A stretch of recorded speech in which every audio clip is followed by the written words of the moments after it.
Mr. Melancholy Wants to Live a Peaceful Life by Cyan Wings. Chapter 1. At 5:59 a.m., Yōuyù woke punctually 1 minute before his alarm rang. He turned off the alarm and quietly got out of bed. Zhengping, sleeping soundly lying beside him, was entirely unaffected. Yōuyù was 27 years old. He was Zhengping's partner, a graduate of one of the country's top 3 institutes of higher learning, and the former human resources manager of a famous banking institution, with an annual salary ranging from the hundreds to millions. Apart from necessary social engagements, company cocktail parties, and other such events, he always came home punctually at 6 in the evening, went to sleep before 11 p.m., woke up a minute or two before 6 a.m., and took a half an hour to an hour break at midday, depending on the state of work. He had a calm and steadiness that far surpassed his actual age. There seemed to be many stories hidden in his deep eyes. Consistent good exercise habits had given him an excellent figure. His trim suits hid his muscles, giving a restrained air to the whiff of hormones. Yōuyù's cooking was very good. He liked to get up a little early and prepare a sumptuous breakfast for his partner Zhengping. Every time he saw Zhengping's satisfaction eating the breakfast he had made, the happiness of being alive would rise in Yōuyù's heart. At 7:30 in the morning, Zhengping was roused by the aroma of breakfast. He gave an exaggerated stretch, yawned enormously, and flopped in bed, hugging his quilt with his Hermes, mumbling, "What tasty things did you make today?" Yōuyù laid breakfast out on the dining table and said to Zhengping, leaving in the bedroom, "You said yesterday you wanted to eat a Guangdong-style breakfast. I made shrimp dumplings, shumai, custard buns, congee with slices of fish, fried wontons, and a custard tart. There's also grilled sausages and steamed milk pudding with red beans. I didn't prepare much last night, and time in the morning is limited, so I only made a bit." "You called out a bit." Zhengping bolted out of bed, rushed into the bathroom, and quickly washed up. He had married Yōuyù 3 years ago, after many years of living together. Zhengping had developed a habit of eating breakfast, and his biological clock had also gradually become regular. Before meeting Yōuyù, Zhengping's living habits had been a total mess. He played on his phone until 3 in the morning every day. Work started at 9 a.m. He would be woken by his first alarm at 8:30. After turning off the alarm, he'd roll over to sleep some more. At 8:40, the second alarm would ring. Only at 8:50, when the third alarm, which was set to make the shrill sound of a police siren, went off, would Zhengping jump out of bed, take 3 minutes to carelessly wash up and dress, then run madly to his place of work, which wasn't far from his dormitory, and clock in precisely at 9. He'd never eaten breakfast. Lunch had always been a high-calorie, heavily flavored food like malatang, hot pot. In the evening, he would snack constantly, and at 11 at night, he would order barbecue and beer, and eat until he was full to bursting. The young Zhengping had liked to go all out on eating and playing. Food had to be eaten in big mouthfuls, alcohol drunk in big gulps, games played the whole night through. Night was party time for a young man. Why sleep when you're alive, when you can sleep forever after you die? were the wounds he had used to fob off his elders, living recklessly and triumphantly, like the life Zhengping had looked forward to. Only when he and Yǒuyù had met and fallen in love had Zhengping slowly learned to go to bed early and get up early. He had also given up late night snacks. After taking a shower and blow drying his hair, he pushed back his thick hair, thinking obviously about friends who still stayed up all night and were losing their hair by the day. Zhengping laughed smugly and picked up a comb, preparing to comb his hair into a youthful and elegant hairstyle. Facing the mirror, he brushed to the left and brushed to the right. There was always a stubborn lock of hair in the center that kept sticking up like an onward thread, a hog pointing up to the sky. Carrying the comb, Zhengping went over beside Yǒuyù, who had laid out breakfast.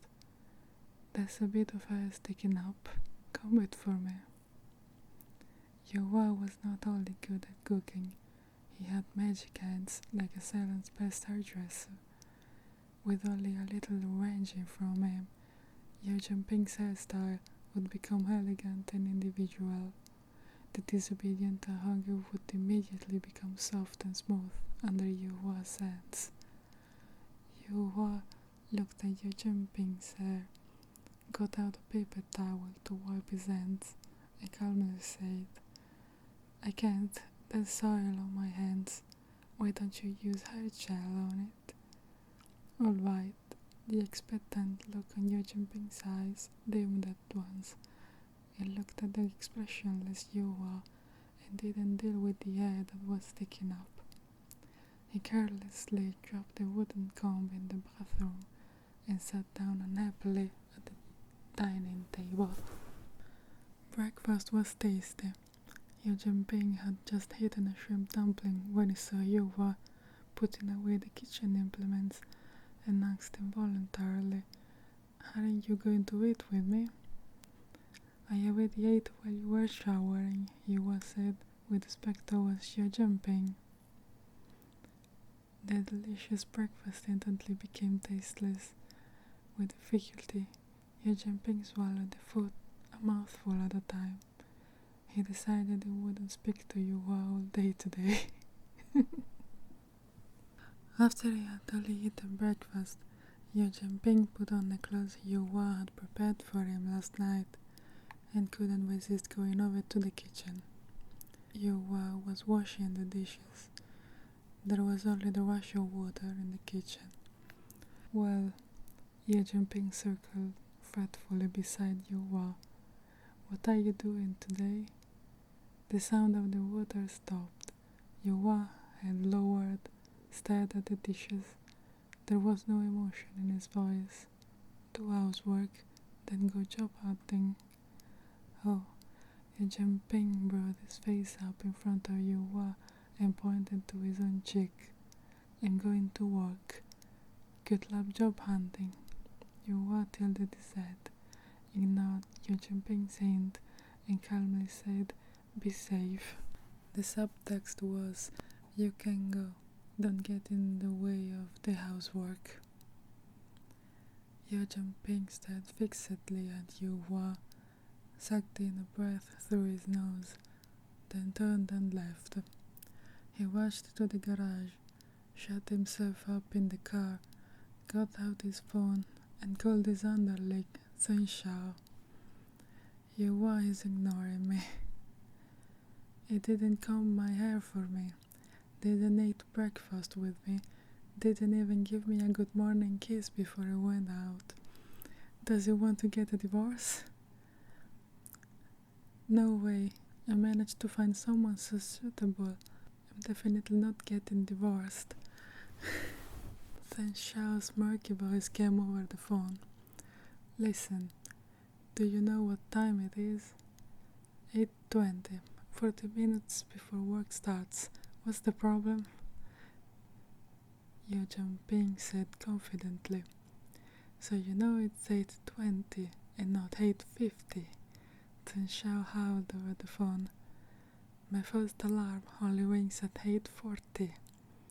Do you know how precious every minute of sleep is for me at this time? I'm going back to sleep now, no matter how important your problem is. Please wait until we start work at 9 to talk about it. Then he hung up the phone, and when Zhengping called again, the phone had been turned off. He hit the steering wheel in anger and snarled at the phone. Was I wrong to call at 8:20? You crowd of night owls, not sleeping at night, not getting up in the morning. Sooner or later you'll go bald from all the staying up late. After venting his anger at the phone, Zhengping at last lay feebly on the steering wheel, thinking about his and Yuhua's relations the last few days. A week ago, when it got enough work and came home, it seemed that Yuhua had come home very early and made dinner.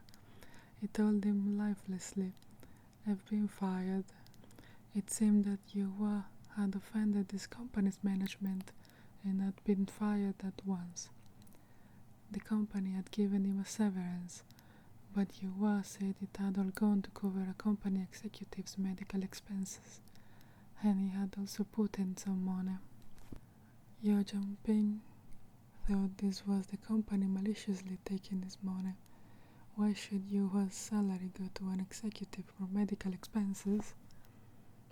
He'd been angry enough to want to take his friends and go make a fuss in front of Yuhua's company's doors. Yuhua had held him back. Yuhua had taken out a loan to buy the apartment the two of them lived in. Each month's mortgage payment was over 8,000. Their savings had gone to buy Zhengping a car just a month earlier. The remaining money was only enough for 2 or 3 months of mortgage payments. Zhengping was a casual worker at the sub-district office, with a monthly salary of 2,500. Added up over a year, it was just enough for him to pay for the expenses of a gas guzzling off-road car. He couldn't help at all with living expenses and rent. Yuhua had promised that he would find work soon. He wouldn't let Zhengping worry. But a week had passed. Yuhua had hit a wall a few times, becoming increasingly cold and silent. For a whole week, they hadn't hugged, kissed, or anything. Today was really over the line, not even a bit of physical contact. If he asked, Yuhua wasn't in the mood. Zhengping was about to go out of his mind with fretting. This couldn't go on. He had to think of something. After spending 5 minutes being depressed in the car, at 8:30, Zhengping floored the gas pedal and drove the car out of the garage. He was going to go to work and find this crowd of underlings to discuss what he should do to improve Yuhua's mood. When Zhengping's car drove out, Yuhua was standing at the window upstairs, quietly watching him drive away. Only when he couldn't see the car anymore did Yuhua move his gaze to the kitchen sink. The dishes in the sink were all broken. Yuhua reached out, picked up the shards and dropped them in the trash can. He had dropped them casually. The trash can split open. Seeing this, Yuhua sat weakly at the dining table, arms leaning on the tabletop. There was a crack. The dining table and the chair he was sitting on broke into pieces. The first-rate cedar wood furniture turning into a heap of broken wood. Yuhua stood and wrung his hands. He took a deep breath and another deep breath, and at last got his strength under control. He didn't stamp the tile under his feet into fragments. Yuhua put a hand to his forehead in exasperation. The last few days, while Zhengping hadn't been home, he had changed the furniture, tableware, and cooking implements 3 times, and had urgently found people to repair the floor tiles. There was something he had always concealed from Zhengping. He had once been a transmigrator who had travelled through countless worlds, carrying out all kinds of life and death games. He had brushed shoulders countless times with the god of death, at last obtaining the strongest power, becoming the final clearer. A clearer was permitted one wish. No matter how difficult the wish was, it could be realized. He could even become the overlord of the universe. But Yōuyù's wish had been, I want to become an ordinary person, work an ordinary job in an ordinary world, meet an ordinary and lovable partner, get to know him and fall in love with him, and spend a peaceful life together. So he had sealed all of his power, come to this world, and become an ordinary student, relying on his own efforts. Yōuyù had tested into a good university, found a good job, then met Zhengping, and lived the peaceful life he had longed for. Yōuyù had thought that life with Zhengping was the happiest he had desired, but a week earlier his happiness had been shattered. When the executive at his company had fallen, Yōuyù had gone to help him up, but because his strength had been too fierce, he had bashed the executive's head against the wall. The executive had been seriously injured and gone to the hospital. It had already been extremely benevolent of the company not to pursue criminal charges against Yōuyù. They had fired Yōuyù, and Yōuyù had used a portion of his savings along with the severance to pay for the executive's medical expenses. The executive who had gotten a concussion from having his head bashed had been quite friendly. He had advised Yōuyù to look into psychiatric help. Maybe being under too much stress had caused him to develop violent tendencies. He needed treatment as soon as possible. But Yōuyù knew that this wasn't violent tendencies, it was his sealed power awakening. That power was very unstable, now strong and now weak. Each time Yōuyù thought he could control it, the power would subtly increase, making him constantly break the things around him. Because of this, Yōuyù hadn't dared to touch Zhengping these last few days, terrified that, like the company executive, he would smash his husband against the wall. It was alright if he broke the material goods around him. He could just spend money and buy new ones, but Zhengping absolutely couldn't be hurt. Of course, Yōuyù had noticed Zhengping constantly looking for opportunities to get close to him this morning, but he didn't dare. He was worried that he wouldn't be able to control his strength, and Zhengping would end up in the hospital. The mess at home still needed to be cleaned up. Yōuyù took a deep breath, clasped his hands together several times, determined that this time he could control the degree of his strength, then carefully picked up his cell phone and bought a similar table and tableware online. He also told the merchant that they had to be delivered before 3 in the afternoon. After putting the order, Yōuyù relaxed slightly. He lost control of the strength of his hand. There was a crack. He had squeezed the phone and broken it. Staring at the remains of the phone, Yōuyù felt dismal. Could this peaceful life continue? Chapter 2. What do you think I should do, guys? Having arrived at work, Zhengping pestered his underlings non-stop, telling them everything starting from Yōuyù losing his job to whose mornings missing good morning kiss, then sadly asking for help. Zhengping's number one underling, Xiānshēng, yawned, taking a bottle of coke from the boxes of drinks piled in the corner. He gave a leisurely burp, then slowly said, "Everything will be fine in a few days, when he finds a job." Right. Underling number 2, Xuyang nodded disinterestedly. "You'll make it all up in bed. Go home tonight and make him give you a goodnight kiss. He'll be fine." "Are you my brother or not?" Zhengping hit the desk in anger. "My life is undergoing an unprecedented crisis." The underlings looked simultaneously at Xiānshēng, hinting with their expression that he should placate Zhengping. Xiānshēng drank the remaining half a bottle of coke. The stimulating taste cleared his head. He dropped the bottle in the trash can, went over to Zhengping and said, "Control your strength. Do you remember what happened to the last desk?" Zhengping had a boisterous temperament. It had been alright when it'd been single. He hadn't flipped out easily.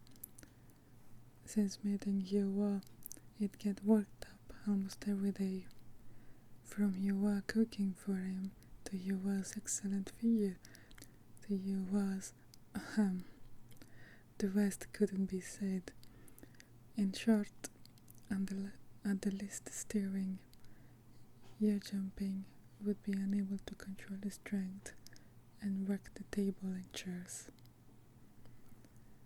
At first, Xiānshēng and the others had let Zhengping have his way. It was normal for a person who was dating to have unstable emotions. But Zhengping's emotions had been unstable for 3 years. He spent each minute and each second in the passionately in love stage, and whether he was flying high or down in the dumps, the people around him still suffered. He'd worked his own desk, Xiānshēng's desk, Xuyang's desk, everyone's desks, the desks brought in from the storeroom, old desks other people didn't want. "You really can't work another one," Xiānshēng said earnestly. "This desk is the one we put together out of the wreckage of the desks you broke before. Our superiors won't let us apply for any more office furniture. Save some." Right. Xuyang was holding a bag of instant noodles and slurping them up. "Boss, look at me. You smashed my stainless steel lunchbox, and now I have to eat instant noodles made in their own packaging. Do I have it easy? Please control yourself. Is this a normal relationship?" As he spoke, Xuyang inhaled all the broth in the bag and neatly threw his single-use chopsticks and the bag into separate trash cans. Zhengping looked at him suspiciously. "Don't you make noodles in the bag because you're too lazy to wash your lunchbox?" Xuyang quickly changed the subject. "That's not important. Let's talk about Yōuyù." Hearing the name Yōuyù, Zhengping forgot about the business of being too lazy to wash a lunchbox. He sighed lengthily. "What do you think, guys? Is it because I make too little money and put too much stress on him that he's having an emotional crisis? Does he want to get divorced?" Xiānshēng, who had drank coke on an empty stomach, rubbed helplessly at his temples. He never should have gotten involved in Zhengping's business. In the beginning, he'd only wanted to help his brother get out of his elder's plan to force him to get married.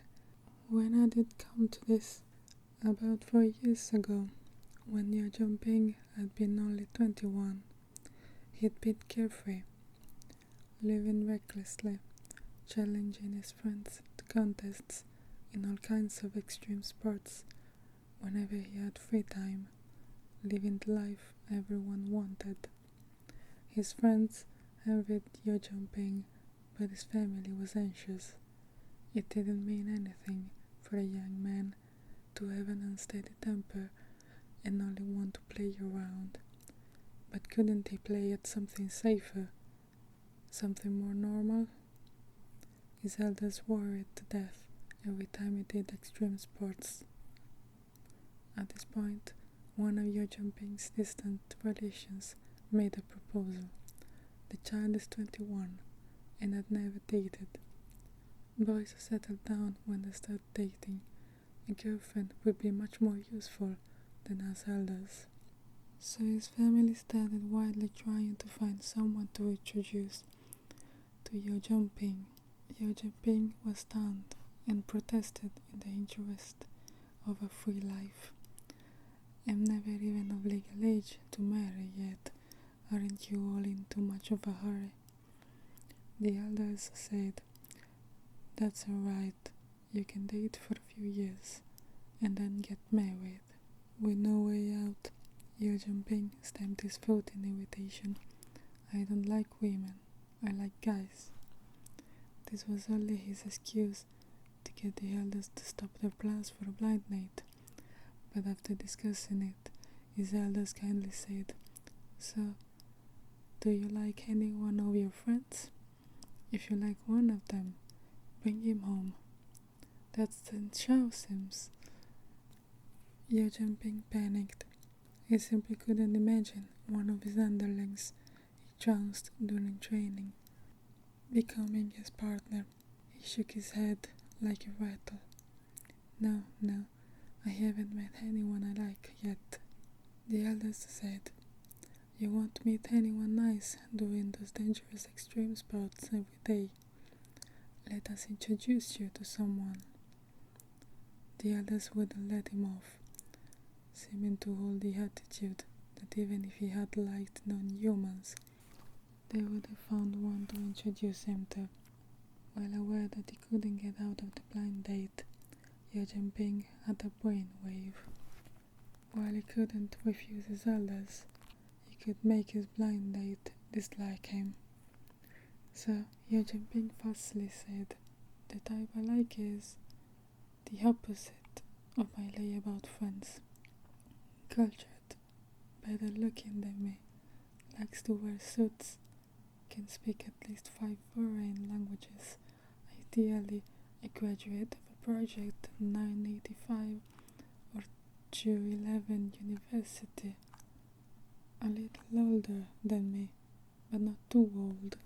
He can't be someone from inside the system, someone with prospects for advancing in business, with a future salary that can support me, someone who looks at first glance like the cream of society." These exacting requirements did give his family pause. Just as Zhengping was exulting over his own resourcefulness, his dad, Yōuyù, spoke thoughtfully. "I have an old comrade in arms. He started his own business after leaving the army and knows a lot of people in big business. I can have him find someone to introduce you to." In a dignified tone, Yōuyù said, "Your demands are so high, and I'm humbling myself to find you someone who fits your requirements. If you dare not go when the time comes," as he gave a cold snort, Yōuyù cracked 2 walnuts in his hands. Zhengping swallowed.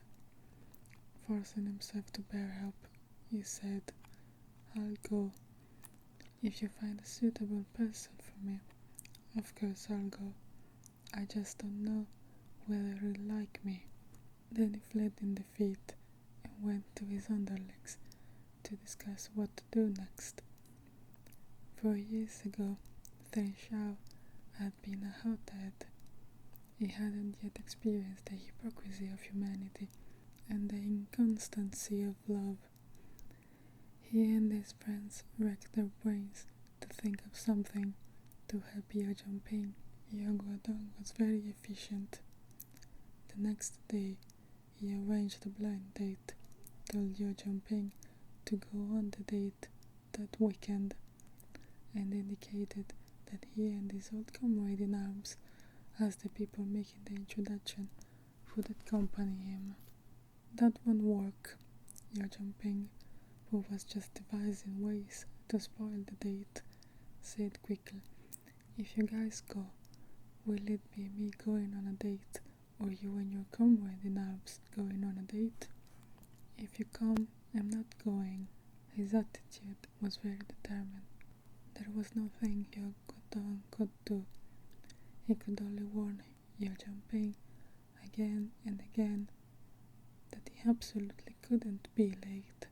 On the day of the blind date, Zhengping went to the arranged restaurant an hour early and used a telescope to observe people going into the restaurant from a place nearby.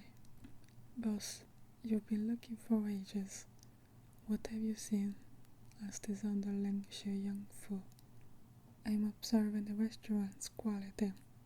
Zhengping, sitting in Zheng Xiao's off-road car, explained quietly. This is a very stylish Chinese restaurant. To pick this restaurant, my blind date must have excellent taste.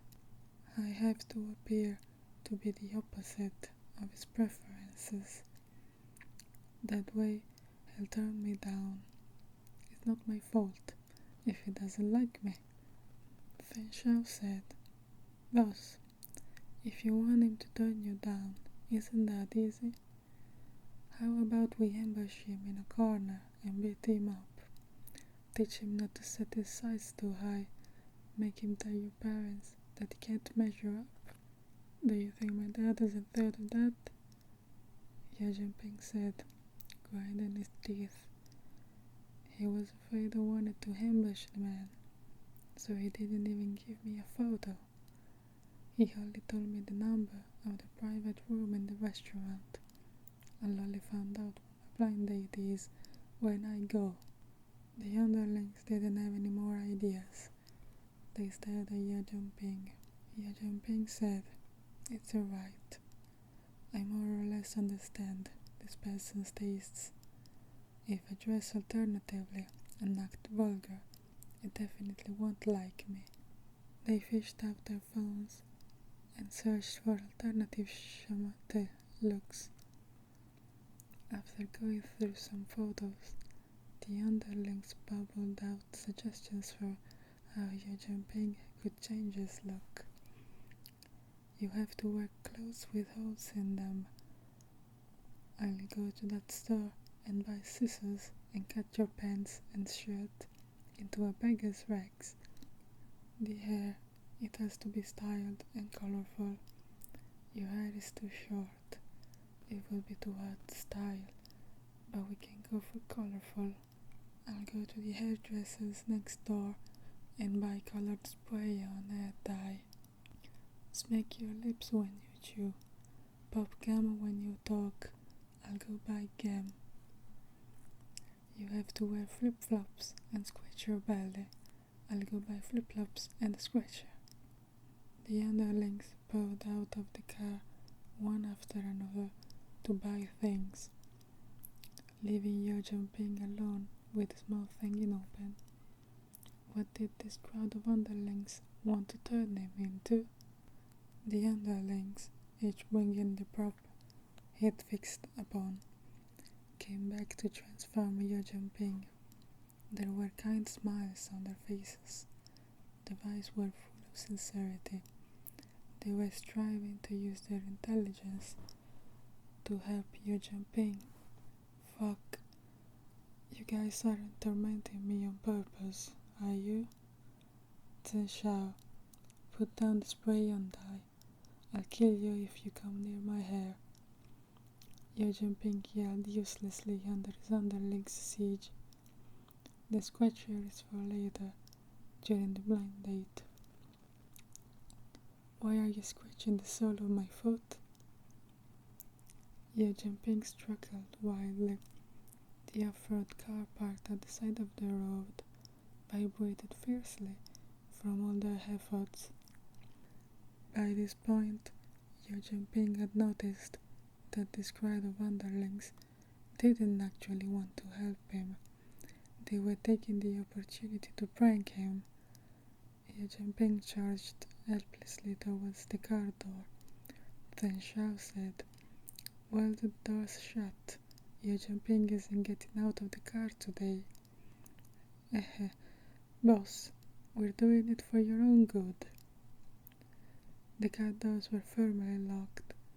Zhengping got the window open with a struggle, wanting to jump out of it. As soon as his head poked out the car window, Xuyang, who was behind him, used the scissors to cut up his new pants. Zhengping shouted, "Are you a human? I just bought these pants. This is my first time wearing them. Go easy, my thigh is bleeding. Help." Zhengping climbed desperately towards the car window, trying to escape his underling's clutches. Just then, a large, tall figure stood in front of the window. Lifting his phone, he said to Zhengping, who was calling for help, "Do you need a hand?" The inside of the car instantly fell silent. The person outside of the car looked through the window, saw Zhengping being held down by two people, while one of the two others, one was scratching the sole of his foot with a scratcher, and the other was using scissors to cut up his pants. "Please stop this behavior or I'll call the police." The person outside the car turned his phone around, aiming the screen at all of them.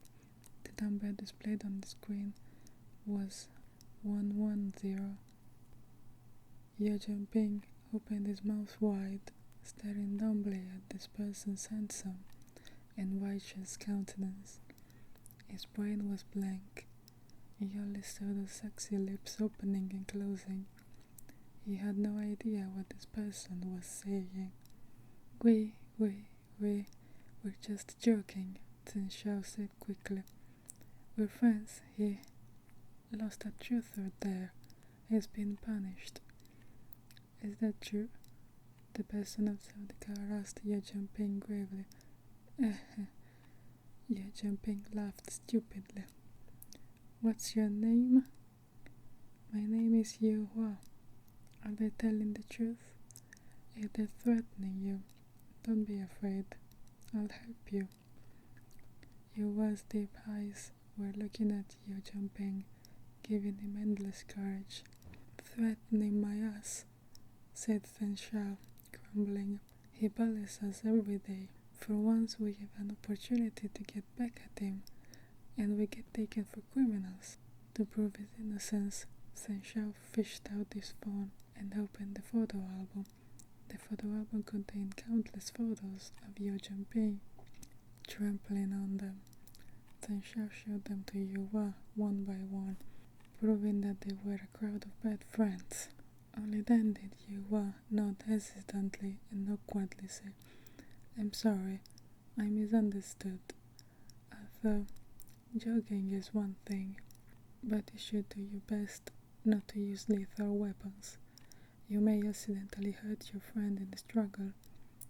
Xuyang dropped the scissors he was holding, put up his hands and said, "I swear after this, I'll only use the scratcher. Sorry to bother you." From outside the car, Yǒuyù apologized to each of them and only walked away from the car when it gotten everyone's understanding. Zhengping's neck moved along with Yǒuyù. Only when half his body was sticking out of the car window did he get hauled back by his bad friends. "We finally found an opportunity to teach you a lesson," Zheng Xiao said weakly. "And we got taken for criminals. It's no fun. The others also put down their tools in dismay. Zhengping, meanwhile, stared blankly for a while, laughed stupidly twice, and patted Xiānshēng, who was sitting in the driver's seat, on the shoulder. Go ahead and spray on your rainbow hair dye. Xiānshēng's eyes widened. Aren't you more attached to your hairstyle than your head? But Zhengping glanced out the car window again. I think I've fallen in love at first sight. No, I have to spoil the blind date. After this meal ends, help me find that man from just now.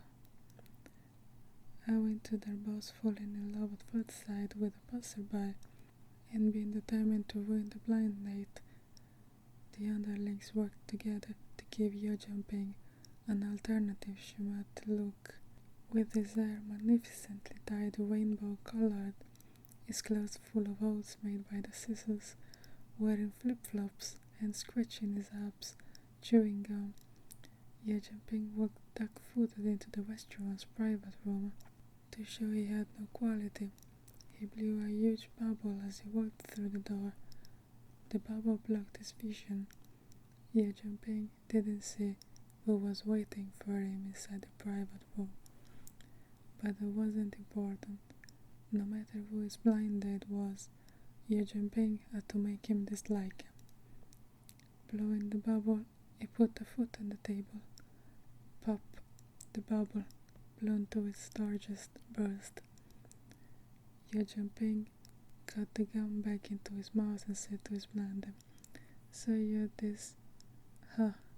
After seeing the man's face, Zhengping sucked in a breath, the gum sticking right in his throat. "Are you alright?" His blind date quickly passed over a cup of water. His concerned expression was just the same as when he had asked whether Zhengping needed a hand from outside the car. It was gentle and courageous, full of righteousness and radiance. Ahem. Drinking water and coughing violently, Zhengping managed to spit out the gum. He stared at Yōuyù, sucked in a fierce breath, stuck out 5 fingers and said, "Forget everything that happened after I walked through the door. Give me 5 minutes. Then Zhengping desperately ran out of the private room. At the door, he was running too urgently. His flip-flop twisted. Dragging his twisted leg, he ran, limping, towards the bathroom. Watching him leave, Yōuyù sat back in his seat. Recalling what had just happened, he couldn't resist laughing. Chapter 3. Zhengping flew at top speed to the restroom to gather his underlings. The underlings curiously asked, "Well, did you scare your blind date?" "Shut up." Zhengping smacked the back of the head of the underling who had spoken. "Hurry up and find me some normal clothes." And the hair, my heavens, what am I going to do about the multicolored hair? The underlings were stunned by their fickle boss. A second ago, it wanted to ruin the blind date. The next second, he was ready to grow old with his blind date. Their boss's temper was like summer rain. It could come at any time. Xiānshēng glanced at the restroom's faucets and shot Xuyang for a swift look. Xuyang swiftly barricaded the restroom door, not letting anyone come in from outside. "Boss, control your temper," Xiānshēng said, pointing at the heat-sensitive faucets. Water was trickling from all the faucets. Zhengping quickly calmed himself, not letting his special abilities influence the things around him. Among the protectors, he was the one with the strongest special ability, and also the hardest time controlling his abilities. To stabilize his emotions and control his abilities, when his closed-door training ended, Zhengping would participate in contests in all kinds of extreme sports. He needed to experience all kinds of extreme emotions and control his special ability during the contests.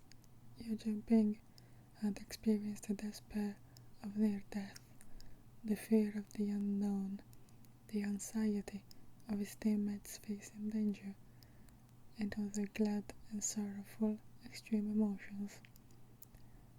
To control himself, he had tried experiencing all emotions once. His parents only saw him doing extreme sports. They didn't know that Zhengping had once spent over a month alone in a pitch-black building. He was well aware that it was a double-edged sword. In order to fully grasp the blade, he had to endure all hardships. He had already succeeded, but it turned out that a blind date had set all his efforts down to the drain.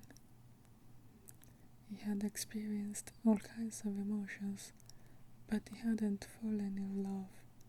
The crowd of underlings quickly jumped out of the restroom window to find clothes. They were well trained and robust. Within 5 minutes, they all left and returned, bringing a suit, tie, and leather shoes for Zhengping.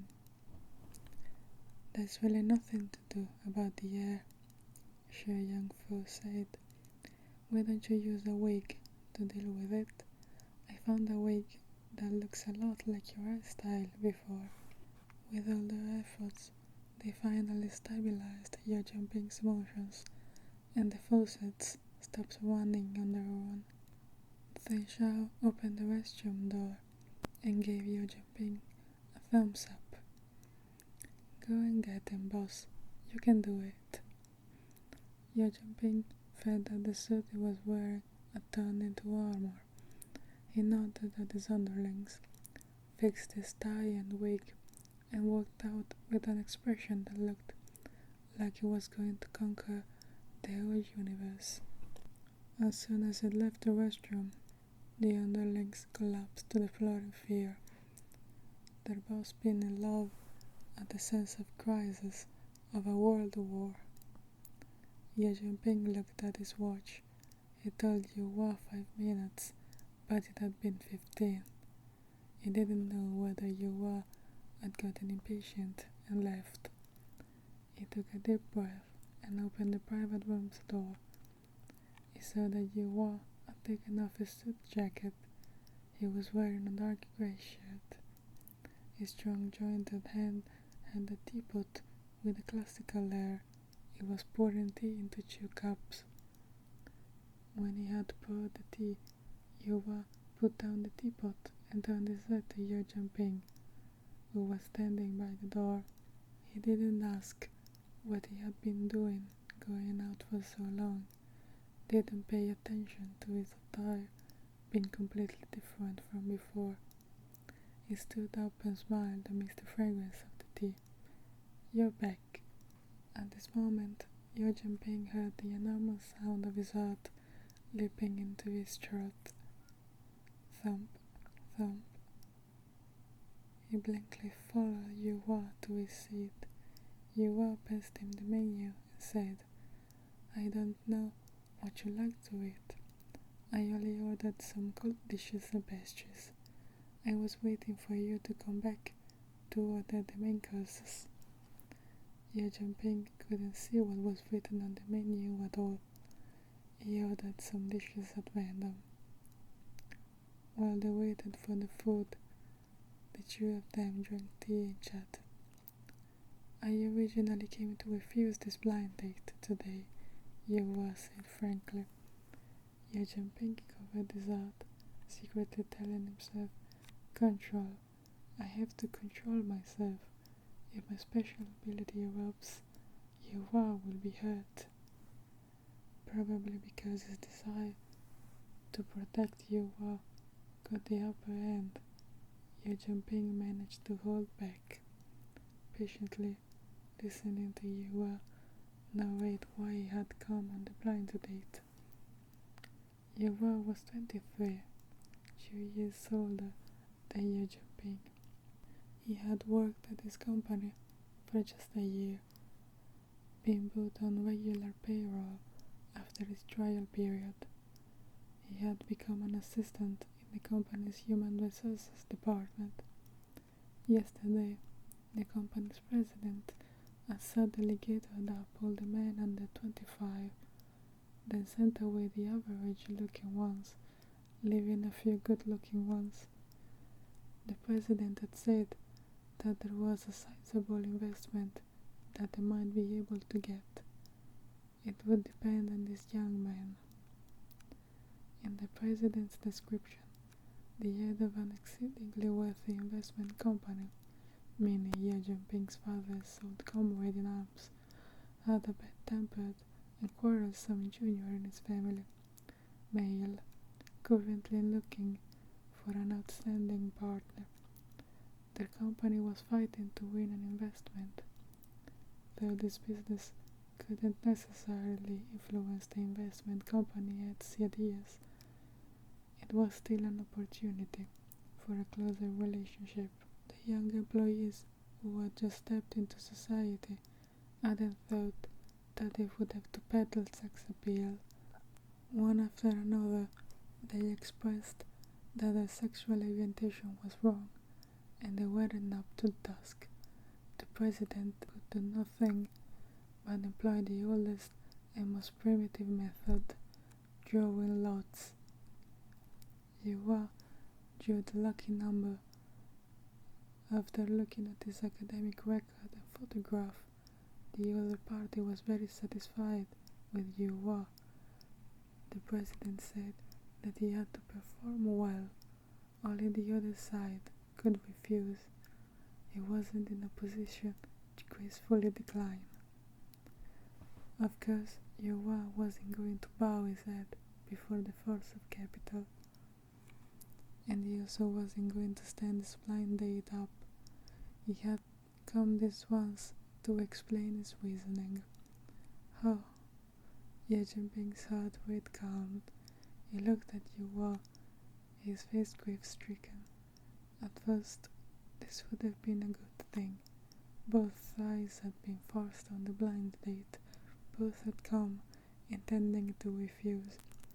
They could have met, sat down, had a nice discussion, then told the renters and bosses that the other party had liked him. Perfect satisfaction for both sides. But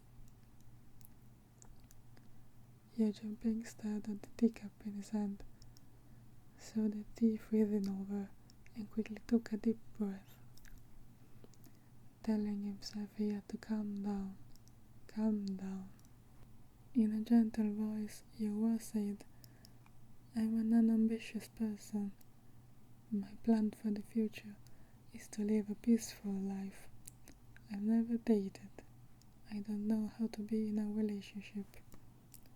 My emotional plan was to meet a person in the conventional way, someone who, like me, yearned for a comfortable household. It didn't matter whether they were a man or a woman. After dating for a while, we would set up a household before turning 30. We might pass our time in trivialities, spend the rest of our lives dealing with trifles. Perhaps we would have some squabbles, but that's life. After wrangling for half a lifetime, when we'd grown old, my spouse and I could be at peace with what had happened when we were young and go hand in hand towards old age." The peaceful life he described was too beautiful. It eased Zhengping's feelings a great deal. Zhengping didn't dare to look directly into Yǒuyù's eyes. He looked down at the tea with pieces of ice floating on it, thinking that he couldn't give Yǒuyù this kind of future. Disappointed in love, Zhengping drank tea to cover up his uncontrollable expression, draining the cup of iced tea dry as though it were beer. "Perfect. My family forced me to go on these blind dates. I still want to play around for a few years. Zhengping threw the teacup onto the table, his expression firm. He was a strong person. He wouldn't be knocked down by this trifle. The underlings, eavesdropping from the neighboring private room, were dying from anxiety. They were really afraid that Zhengping would explode. After being disappointed in love, Xuyang silently mouthed, "Should we report it to our superiors? Start making an emergency contingency plan?" Chen Xiao's ear was plastered to the wall. He shook his head at everyone. "Wait, things may take a turn for the better." After throwing the teacup onto the table, Zhengping got up and prepared to leave. He had to leave the private room as fast as possible and drive somewhere with no people to prevent special ability from going out of control. "Wait!" Yǒuyù hastily tugged Zhengping's hand, earnestly saying, "Hear out the rest of what I have to say, alright?" What else was there to say? Zhengping pulled off his waking grief and indignation and faced Yǒuyù with a stringy multicolored hair. Yǒuyù exercised a great deal of strength to resist laughing. His control over his emotions was first-rate. Crossing worlds, his expression remained unchanged, no matter how many dangers he encountered. But after seeing Zhengping, he had nearly lost control twice. Heaven knew how long he had laughed, with no thought for appearances, when he turned the corner after leaving the off-road car. Having managed to stop laughing, he'd been considering what excuses to use to turn the other party down, when Zhengping had walked in, blowing a bubble with his gum. Seeing his rainbow-colored hair, Yǒuyù nearly burst into laughter again. Fortunately, Zhengping had charged out of the private room, giving Yǒuyù 15 minutes to laugh in secret.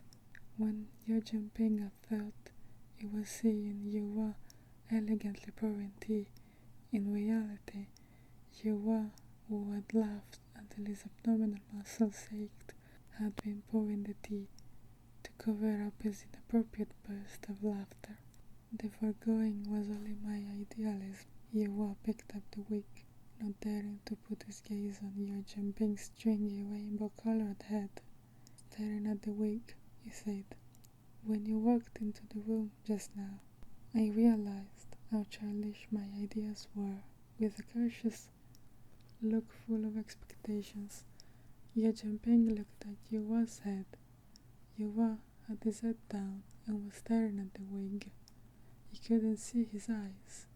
"The peaceful life I imagined was black and white," Yǒuyù said warmly towards the wig.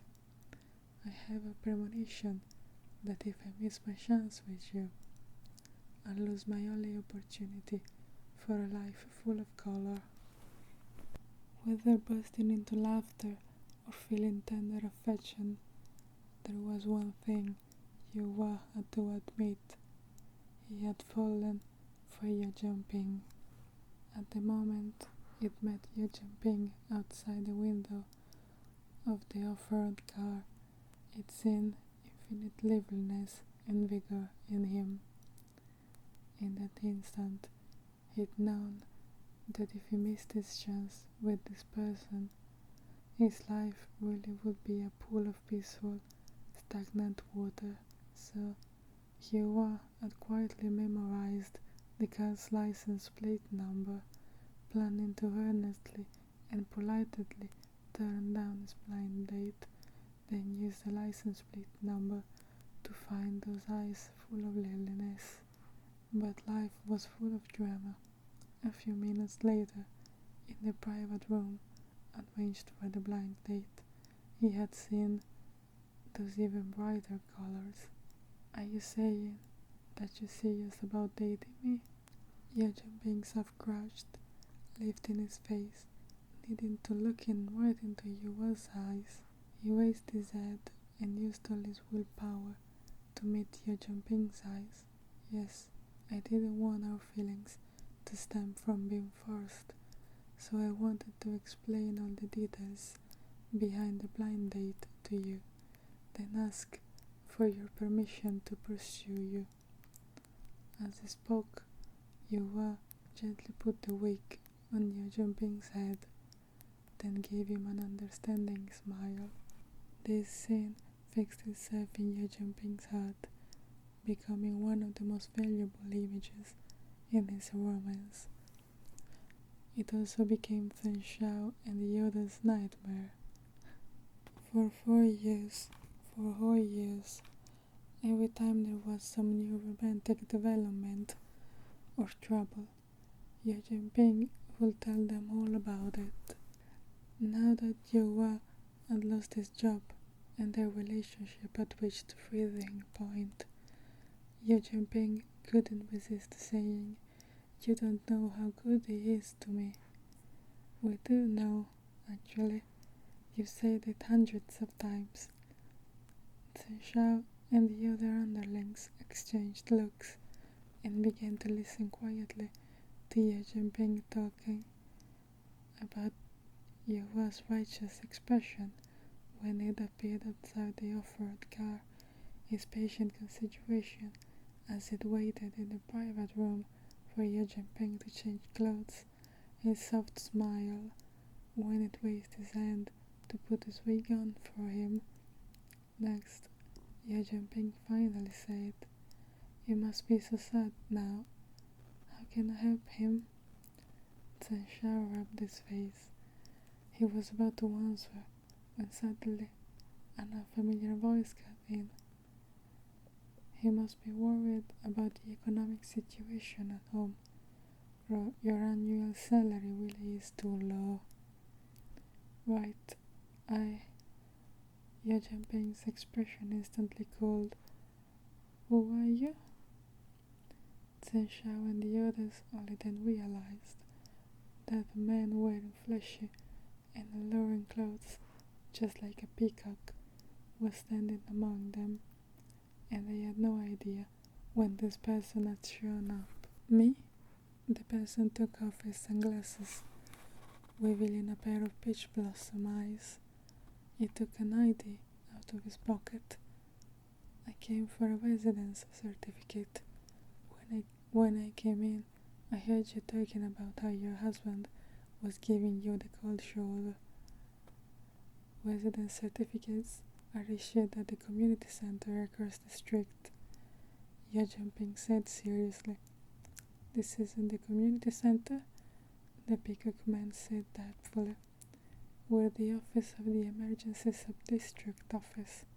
We're only allowed to help when the community center and the local police station are overwhelmed. The official seal is in the community center across the street. Go there to get your certificate issued." Zhengping's answer was very official. "Oh, I see. Sorry to bother you." Before leaving, the peacock man threw a coquettish glance towards Zhengping. "You have to make money to reduce the stress on your husband." "Yes, thank you for the suggestion." Zhengping stood and saw the peacock man out. After the peacock man had left, Zhengping said at once, "Check the surveillance cameras. See when he came in." Then Shao pulled up the surveillance playback and saw that the peacock man had been standing outside the door for about 3 minutes. During that time, Zhengping had been narrating the history of his romance and the recent worries of married life. He hadn't mentioned anything related to special abilities. They'd been trained. Normally, when they spoke about work, they were very careful. Even if they needed to mention their assignment, they would use code words for the special abilities. They definitely wouldn't talk about them directly. Take the ledger to the community center. Zhengping ordered 2 underlings. Investigate this person. Is something wrong? Fan Shao asked. He was standing at the door for 3 minutes, and we didn't notice him. Can he be an ordinary person? Zhengping said sternly. You come with me to the Public Security Bureau to investigate all his records. When the peacock man had taken out his ID just now, Zhengping had memorized his ID number. Everyone split up to act. Zhengping and Fan Shao were silent all the way to the Public Security Bureau. Fan Shao were thinking that while their boss was unreasonable in love, when it came to carrying out a mission, his abilities were first rate. As they came to the Public Security Bureau's door, Zhengping suddenly said, Yōuyù has supported me all these years, so I've been secretly saving up my subsidy and bonuses. I have 3 or 4 million in savings. Do you think Yōuyù would believe it if I told him I'd won the lottery? The corners of his mouth twitched. I think Yōuyù isn't as simple and easily fooled as you. Oh, so I have to think of another way, Zhengping said with a sigh. Chapter 4. After meeting Yōuyù, Zhengping's abilities had become controlled. Going from destroying a whole underground practice field to only smashing a desk was a breakthrough development. After they were married, the underlings frequently went to Zhengping's house to scratch food. In the process, Fan Shao had understood why Zhengping had been able to control his abilities after starting the relationship. Yōuyù had a manner that calmed you down. Whenever Fan Shao came within 2 meters of him, he would feel a sense of the calm passage of time. Every underling who had gone to Zhengping's house to scrunch food had expressed that Yōuyù's cooking really was good. Fan Shao thought that it wasn't because Yōuyù's cooking was good, it was because he had forged a harbor for Zhengping to rest in. Yōuyù would carefully observe what everyone liked to eat, what interests they had, and prepare the most suitable food and most comfortable surroundings for everyone to rest in. They could eat the food they liked best. When they were full, they could play around in the living room. Meanwhile, Yōuyù would turn on the TV and listen to the news, followed by the melody of the fisherman's song during the weather forecast, as he conscientiously washed the dishes. Smoothness sipped noiselessly into each of their spirits. Each time they needed to recharge their batteries, they would go to Zhengping's house to scrounge a meal. 1 meal later, the next day, they'd be brave men once more. When Yōuyù had lost his job, never mind Zhengping, even Fan Shao had thought Yōuyù's company was being unfair. He'd gotten together with some friends to quietly investigate the executive in the hospital, hoping to find evidence that they were scamming their employee, but the injured executive's pretense was too lifelike. If they hadn't known Yōuyù, they nearly would have believed the contents of the medical records. So now, Fan Shao was in fact serious about helping Zhengping think of something. What if I say that I got the money from my dad? Zhengping quickly rejected his own idea. No, my dad was very opposed to it when we got married. Yōuyù promised that it would make me happy. I couldn't get money from my dad. Zhengping's father, Xiāngguò, was the only one who knew the truth. He was a national serviceman, and Zhengping's relative, He was entitled to know the secrets of the protectors. Come with Yōuyù had been opposed to Zhengping marrying. It had been opposed to his son concealing the facts about the protectors from his closest companion. Because of this, even though Yōuyù had been the one to make their blind date possible, he had also been the greatest obstruction when they got married. Yōuyù said that there had to be mutual openness between companions. Marriage meant that they were going to undertake certain responsibilities together. He could conceal the protectors from anyone, but not from his husband. But Zhengping knew that what Yōuyù wanted was a peaceful life. He wanted to protect Yōuyù's peace and normalcy, so he had stubbornly refused to tell him the truth. Zhengping had decided to shoulder a heavy weight going forward to protect Yōuyù's calm passage through time. The father and son's ideas conflicted. They had a big fight. Yōuyù publicly announced that he was going to break off relations with Zhengping. It was because Yōuyù had gone again and again to Yōuyù to sincerely express that while he was only an ordinary person, he would definitely use his practical actions to prove that he could live a peaceful life with Zhengping.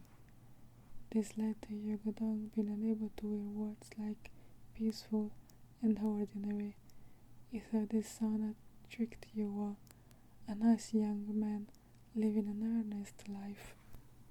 Zhengping and Xiānshēng knew all the details of the situation, but in Yōuyù's impressions, Yōuyù was opposed to them being together. Asking Yōuyù for money to tide them over would be an expression of lack of trust in Yōuyù. Zhengping couldn't do that. So what should I do? Zhengping sat half dead in the passenger seat, feeling very sad. He's so unhappy, and I have the money to help him, but I can't take it out. It's so frustrating. I think the most critical thing is to help him find a job. Xiāngguò said after thinking about it. Yōuyù is a planner. You must have kept an emergency fund. Even if compensating for the medical expenses cost a lot, the remaining money should still last for a month or two. During that time, you have to encourage him to submit resume, look for work, and find a job with a good monthly salary as soon as possible. Then he won't be so worried. Zhengping's eyes lit up. Not for nothing was Xiānshēng his top advisor. He could think of a way. But he quickly said, what if he can't find a job? What then? And the day he was fired, Yōuyù came home and said that him hitting the executive had made a big impression. Everyone in the circle knew, so it would be hard for him to find a high-paying job in the near future. Isn't that easy? Xiāngguò said. Each of us protectors has a support staff quota, and their formal staff members. First tell him that our sub-district office is recruiting temporary workers. Have him work for a month, then transfer him to another position. In half a year, he can take the formal staff examination. Then you'd be perfectly justified in giving him the support staff position. Good idea. Zhengping gave Xiāngguò a thumbs up. Xiāngguò continued. The support staff's wages aren't high, but you can supplement them with job subsidy. Your workability is definitely first rate. No matter how much you give him in merit bonuses, it wouldn't be overboard. You can use your subsidy to supplement his merit pay, and he can support you again. This idea of yours is really excellent. Zhengping finally cheered up a little. This way, he could use merit payments or bonuses to launder money, laundering his private savings into the household's joint funds bit by bit, and Yōuyù wouldn't need to worry about money again. Having thought of a solution, Zhengping finally concentrated his thoughts on the peacock man who had suddenly appeared at the sub-district office door. He and Xiānshēng hurried to the Public Security Bureau and used their internal accounts to investigate the peacock man's personal files. His name was danmei, 21 years old, residing in Zhengping in the oldest jurisdiction of the Xuyang district. He was a born and bred Xuyang district native, graduating this year from Xuyang University. His identity information, residence permit, and education record were all real. Looks like there's no problem. Could it be that we were so distracted we didn't notice him?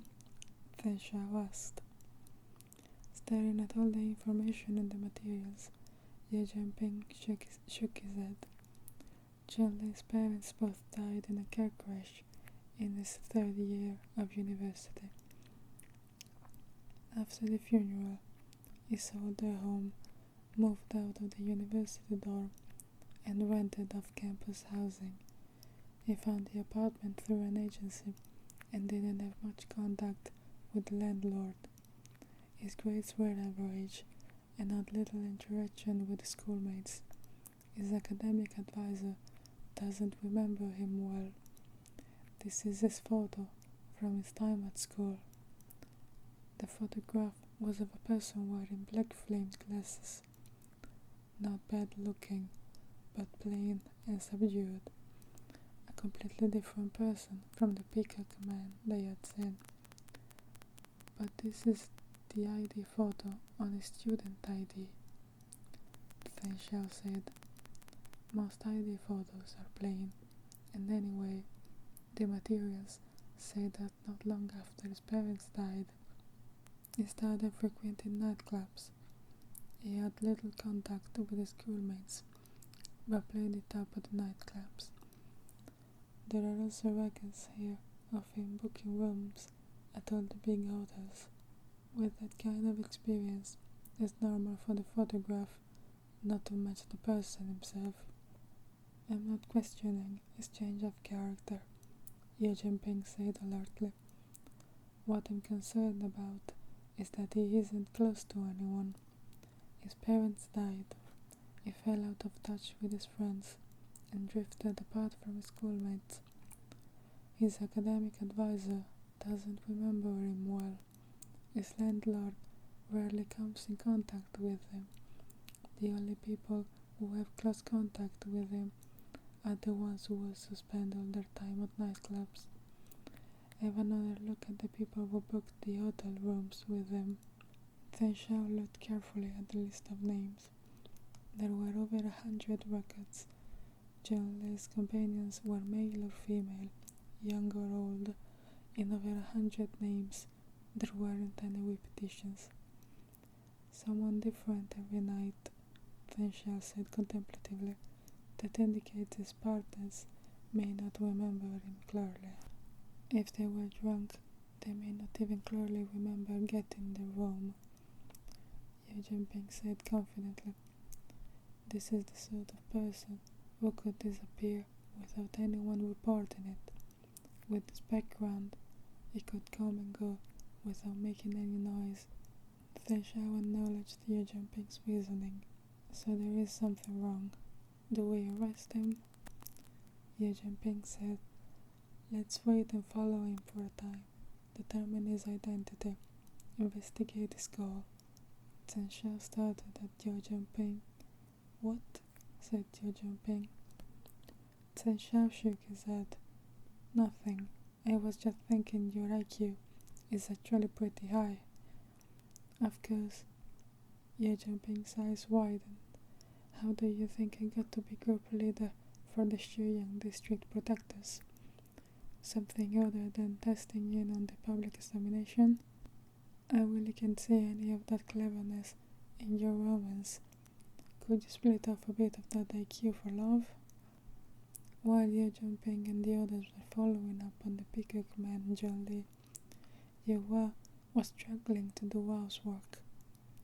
The Xuyang district's expert delivery was highly efficient within the city. After less than 2 hours, the new furniture and kitchenware were delivered. The delivery man came to the door, put the table where Yǒuyù indicated, put the plates on the table, then left, leaving Yǒuyù alone, staring at these items. Though he had bought new things, he still had to wash and clean up. Yǒuyù exerted a lot of effort to wash the dishes, wipe them dry, and arrange them on the shelves. As he did this, he focused and kept his breathing calm, his energy highly concentrated, afraid that with one breath he would blow the tableware to pieces. Only when he had managed to wash the dishes did Yǒuyù realize that during the whole washing process he hadn't breathed at all. With his focus constantly increasing, he had awoken another ability, turtle breath. Yǒuyù at once carried out a mission on a world entirely without oxygen. His highest record for holding his breath was 13 years and 6 months, which was how long it had taken him to finally complete his mission. Yǒuyù even suspected that if it had taken him longer to complete the mission, then the time he held his breath may also have been prolonged. After wiping the table, Yǒuyù sighed. He was tired, really tired. Using his current strength to wash dishes without breaking them, wipe the table without crushing it, was like an ordinary person stepping on an egg, but controlling his strength so as not to harm it. The mental energy and control it took was hard for the average person to imagine. It really was too hard. Having managed all this, Yǒuyù still had to go out to get a cell phone. He looked at the remains of the phone and sighed. Zhengping had saved his wages for 4 months to buy him that phone. He'd been using it less than 2 months. Yǒuyù was very upset about the phone breaking. This was Zhengping's heart's blood, after all. Yǒuyù yearned for the life of an ordinary person. He absolutely couldn't imagine how hard Zhengping, whose monthly salary was only 2,500, had worked to save so much money to buy such a costly cell phone. This was such a commonplace yet precious experience, worthy of being treasured all his life.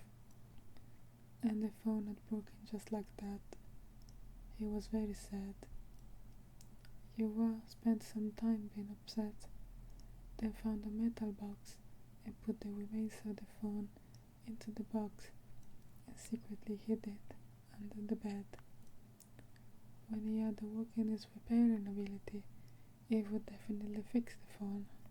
Before Zhengping came home, Yǒuyù went to a nearby mall to buy an identical phone, attempting to cover up. Yǒuyù wasn't short on money. When he had made his final wish, the system had given him an award in this world's money, placing 100 million in his bank account in the form of a laser. It was regular capital in this world. Using it wouldn't have an impact on the financial market. But Yǒuyù didn't want to touch it on money. He liked the feeling of using his own hands to create value. He had persisted in not using it for over a decade, but this week he had repeatedly broken his resolution, using his private savings many times to buy furniture. As he picked up the new phone, Yōuyù remembered Zhengping's concerned expression that morning, his heart aching faintly. When they had gotten married, he had promised Yōuyù that he would take care of Zhengping with his own efforts. Now that he had lost his job and was causing his companion so much worry, Yōuyù felt he really was useless. Their household savings had always been public. Zhengping would only have to check the bank card balance to know that their savings were only enough to pay this month's mortgage, and Yōuyù wouldn't necessarily be able to control his strength this month. If he was unable to control his strength, Yōuyù didn't dare to look for work. If he went to work and hurt another person, he didn't have the money to cover medical expenses again. Holding the phone, Yōuyù thought that he had to find an excuse to move a bit of the money in his private account into the household account to keep Zhengping from worrying. How should he launder his private savings into the household assets? Yōuyù sighed lengthily. An ordinary person's life was very hard. Chapter 5. I thought that your generation of protectors was blessed. Zhengping and Yoda's superior, Director Xiao, said after reading the report Zhengping had delivered. His expression was grave. Director Xiao was Zhengping and Yoda's direct superior, and he had formerly been called the most powerful protector. He was 43 years old and had kept his figure well. Ordinarily, he was as affable as a next-door neighbor. Only in the slanting eyebrows that had picked up the marks of the passage of time could you see the keenness of his youth. If possible, I'd hoped that you wouldn't have the opportunity to encounter a destroyer in your lifetime. While Zhengping's young generation were protectors, they had actually never seen destroyers.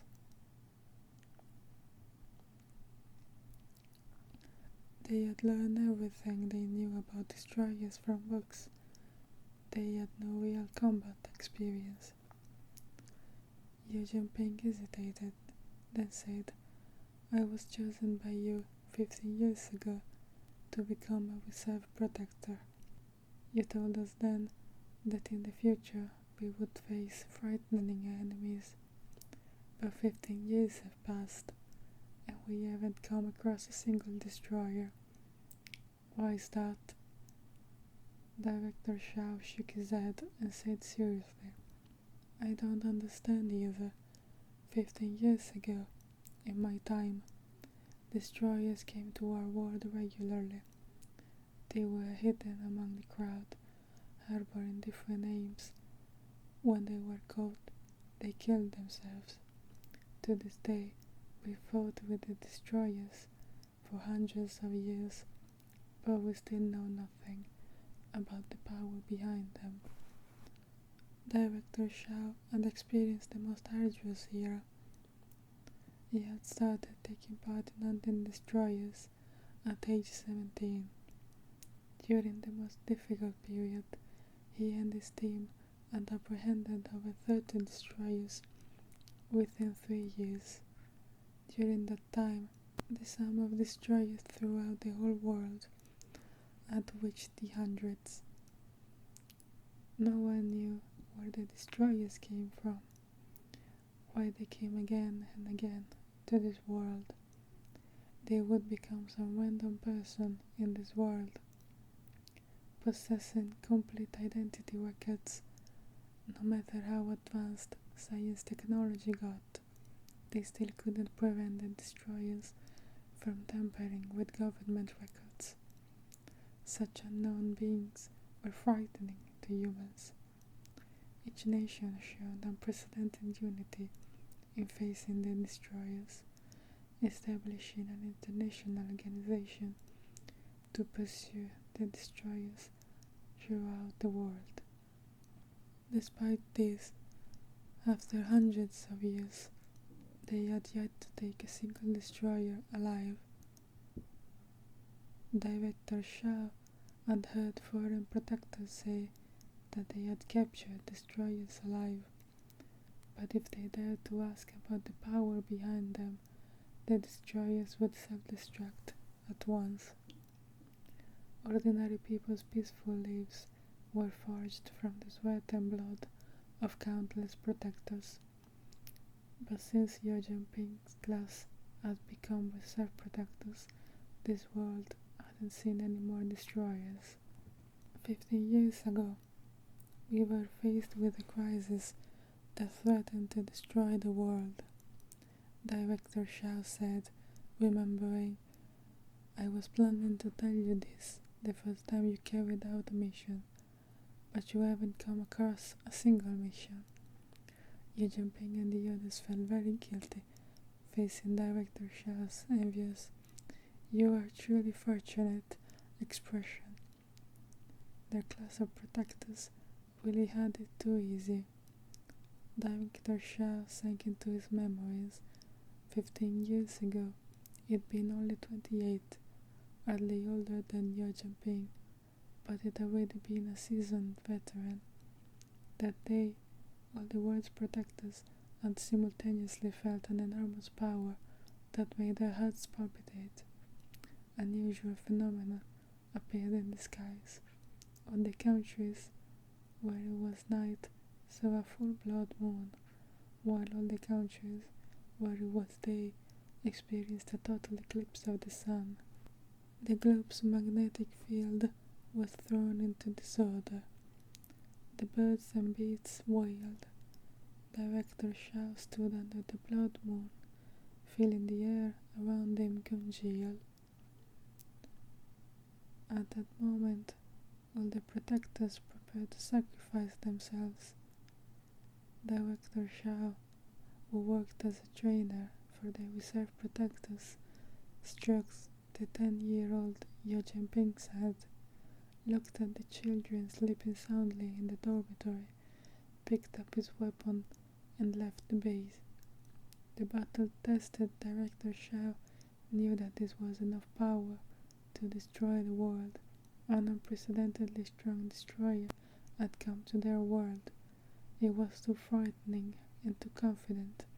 This destroyer even felt it was beneath his dignity to conceal his power, openly declaring war on the whole world like this.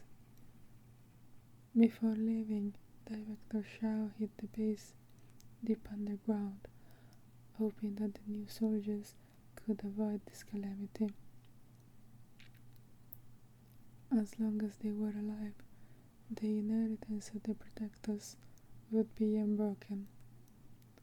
All the world's protectors and political leaders who understood the situation hurried to the place where the power had descended. It was Russia. Director Xiao, who was the closest, found that it was actually within his own jurisdiction and in a residential district. He was worried that this destroyer would hurt ordinary people and rushed as fast as he could to the place where the power had appeared. But while he was on the way, the power suddenly vanished. The air flowed again. The world grew calm. Director Xiao came to the place where the power had descended, feeling a peacefulness he had never known before. For a time, even having the idea of retiring and living calmly. Later, when all the world's protectors began to research these events, Director Xiao learned that it hadn't only been him. All the protectors had had the idea of returning to civilian life, and from then on, no more destroyers had come to this world. 10 years later, when the World Protection Organization announced that it was disbanding. They called that day the Day of Rest, believing that power had been the force behind the destroyers paying its respects to them. This was how the curtain dropped on hundreds of years of war spanning several generations of protectors. This was the protectors' victory, and also humanity's victory. Many protectors were skeptical about this point of view, especially people like Director Xiao, who had been closest to the power. They thought that power hadn't been paying respects. It had seemed more like a lazy yawn. Some countries had claimed that they would no longer be educating protectors, but Russia hadn't given them up. They remained vigilant in peacetime. If they let down their guard and a destroyer came to their world, humanity might not even have the power to resist. Director Xiao persevered in educating Zhengping and the others, but he hoped from the heart that his children could live happy, comfortable lives, never having an opportunity to come into contact with destroyers. Unfortunately, what would come would always come. Based on my experience, it's likely this John Lee is a destroyer, said Director Xiao. But the objective of Russia's protectors is to protect. We can only take action after making certain of his identity. At present, focus on observation. I've requested identity protection from our superiors. You can go choose face-changing masks from the storeroom soon. Zhengping and Chen Xiao, who had never experienced battle, became excited. Face-changing mics were a defensive tool they had also only learned about in textbooks. They had never used them in actual combat. They had heard that in order to protect the identities and families of the protectors, the country had used the most advanced nanotechnology to manufacture these masks. In past battles, protectors had worn ordinary masks. As soon as the vicious destroyers discovered their identities, they would take the protectors' relatives as hostages. Countless innocent family members of protectors had been murdered like this. Because of this, the country had done decades of research, finally developing this face-changing mask, which stuck perfectly to the skin and couldn't be easily torn away. Unfortunately, when this mask had just been developed, the destroyers had disappeared. Even Director Xiao had never used them in actual combat.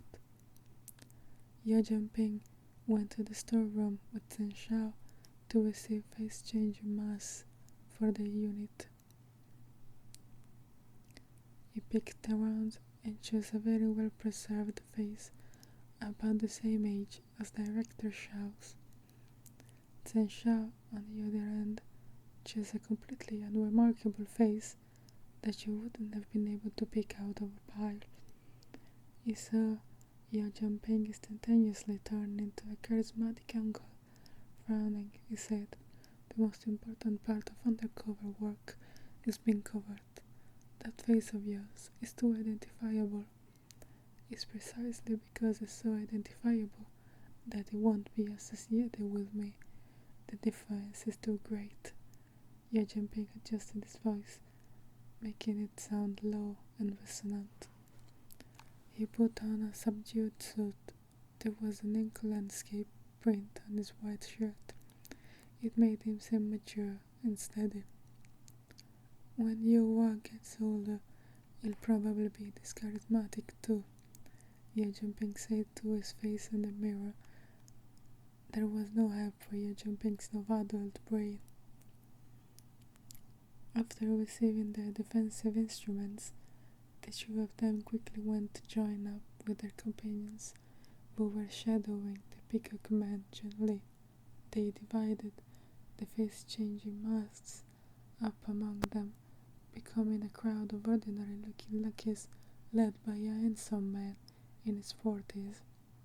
If you go ahead and attract attention, the rest of us can hide, Zhengping said, staring at Zhengping. That face really is pretty good. It's a valuable shield. Zhengping openly walked after the peacock man gently on the avenue. After following him for a while, he asked through his walkie-talkie, "Has he been doing this the whole time?" "Yes," answered Xuyang, who had been following John Lee for 2 hours. Since getting his residence certificate issued, he'd been eating at the mall. He ate a hamburger on the first floor, sweets on the second floor, and ice cream on the third floor. In the fourth floor food court, he ate malatang, rice noodles, and pastries. In the fifth floor restaurant, he ate hot pot and barbecue. In the sixth floor movie theater, he ate a 2-person tub of popcorn. Another underling, Bao Chengye, said, "He's very clever. On each floor, he eats the food capacity of a normal person, doesn't attract attention at all, but he keeps eating on different floors, and in 2 hours, he's already eaten a week's worth of food for me. I suspect he's a destroyer who wants to eat up our whole world." "I envy his stomach," said Xuyang. "My dream is to have an alternate dimension stomach." Zhengping said, "So he's only gotten a residence certificate and eaten. He hasn't done anything else." "Right, I have no idea what he wants to do," said Xuyang. Zhengping frowned. Judging from the quantity of food, John Lee definitely wasn't an ordinary person.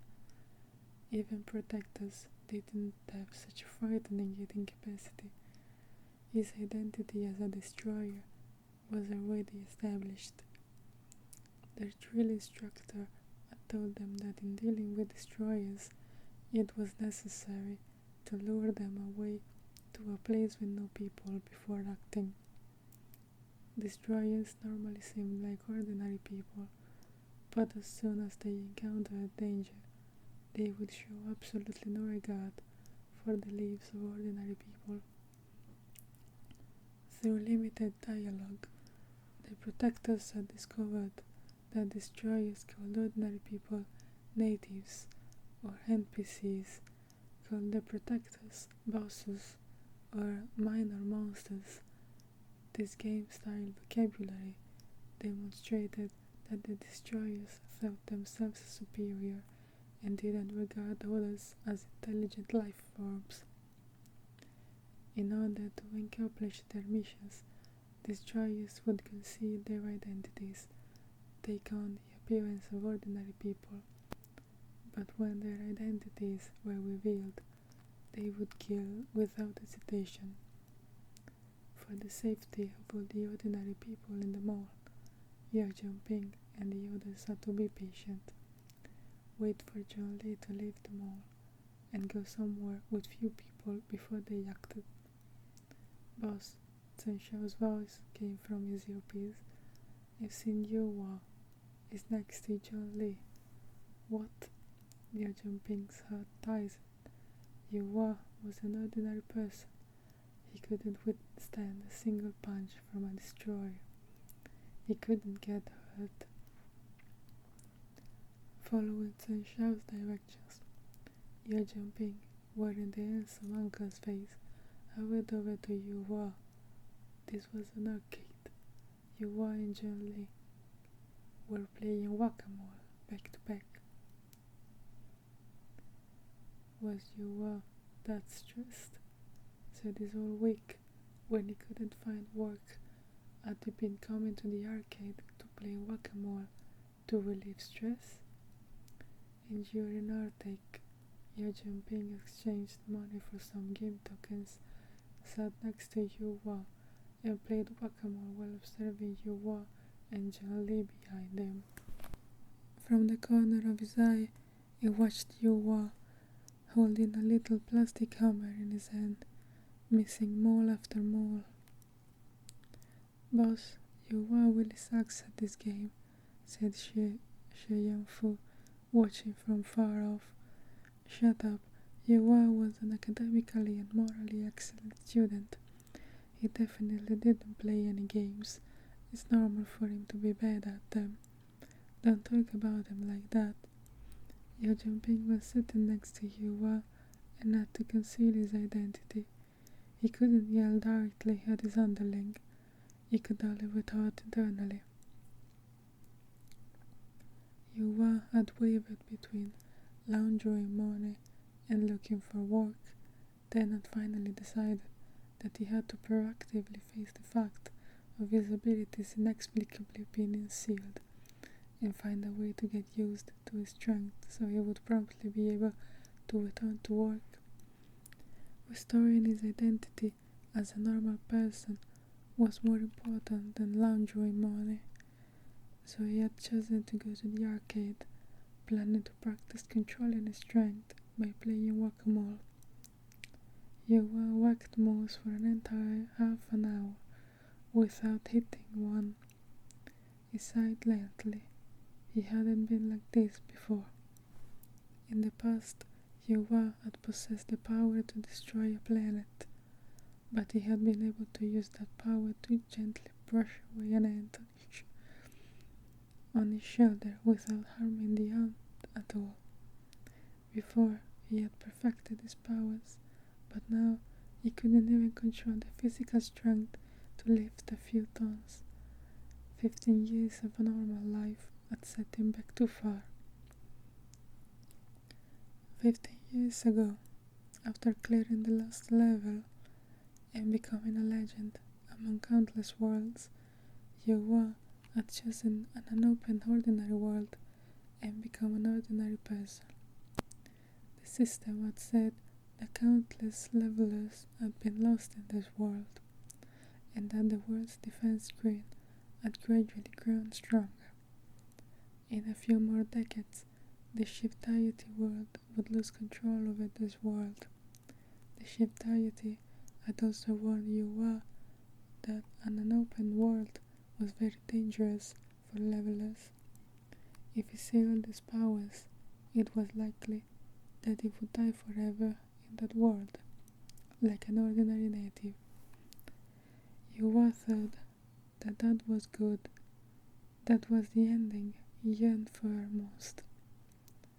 After arriving in this world 15 years ago, he had immediately sealed the outflow of his powers, from then on living the peaceful life he had constantly longed for. Why would the seal on his powers suddenly weaken?